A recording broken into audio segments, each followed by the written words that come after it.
The brief history of tarot.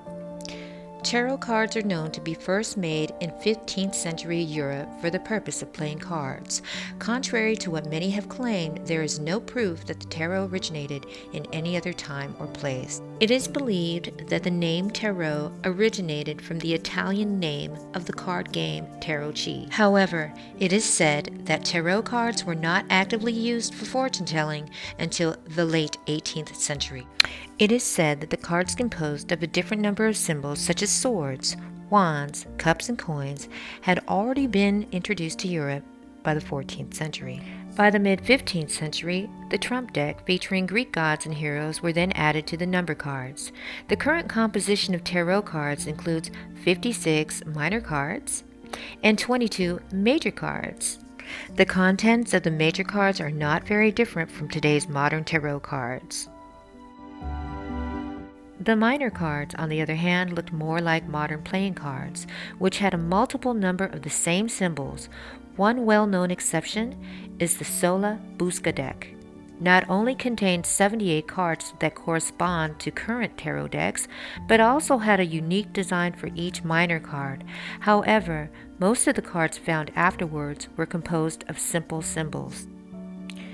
Tarot cards in its early stage have been widely known as playing cards across Europe until the late 18th century, when an occultist named Atelier published a book on reading fortunes with tarot cards. His real name is Eliette. He used the reverse spelling of his name for his alias. He also made a tarot deck for fortune telling, which contained various aspects of Egyptian, Jewish, Gypsy legends, myths, and mysticism. In 1909, right at the start of the 20th century, comes the birth of the Rider-Waite Tarot deck, which is widely popular till this day.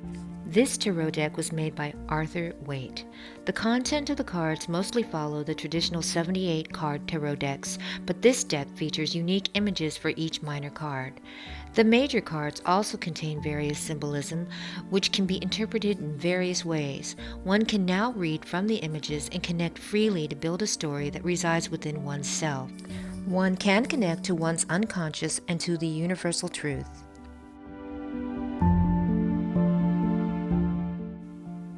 Another famous tarot deck in the 20th century is the Thoth deck of Aleister Crowley. It also contains the same 78 cards. Each card is based on various occult theory, including astrology, alchemy, Greek and Egyptian legends, and mythology. He also published books that explain the symbolism within each card, which are widely used till this day. Present day, Rider-Waite deck and Thoth tarot have become the two main classes of modern-day tarot cards. There have been many other tarot cards since then. Some of them do not follow the concept of the traditional 78 card structure, but most still do. This course is based on the Rider-Waite tarot deck and its symbolism. However, it can be useful in reading other decks of similarity.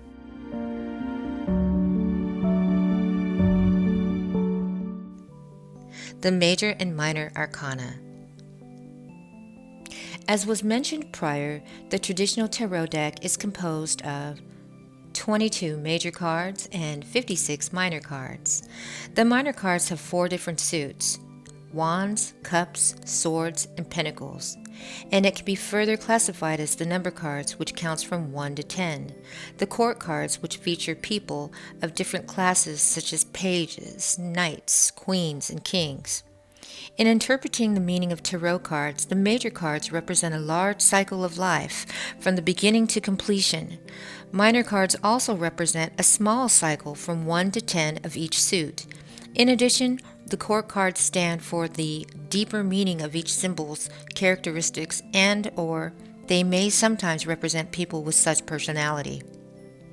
The biggest difference between major and minor cards is the range of meaning that they span. While the minor cards usually cover a short cycle, starting from the beginning of a certain activity to its end, the major cards usually represent a longer journey that starts from an infant child who faces reality, finds his or her own way, and then finally reaches the status of their own awakening. Some may interpret the meaning of major cards to have stronger power, while the minor cards have weaker power. However, the minor cards can give direct advice on real-life problems and issues currently being faced. The major cards jump to a higher level and help to consider the effects of the problem in our lives as a whole. Each major card represents a certain concept that has important meaning in our lives. Its image is filled with a number of complex symbols which leave room for various in-depth interpretation of each image, thus expressing complicated real-life situations more effectively. Therefore, some tarot readers or spreads only use major cards to read outcomes. Of course, it is possible to read various in-depth meanings from minor cards as well. However, the images are simpler than those of the major cards, and the meanings are usually more directly represented. In addition, the minor cards have actual tools to solve the problem we face, which suggest the realistic plan for us to take. The tarot cards focus on the balance and harmony. Therefore, I suggest that it would be better to interpret the cards by keeping balance on the consideration of the certain problem itself and the effect of the problem on our life as a whole, instead of focusing on certain types of cards.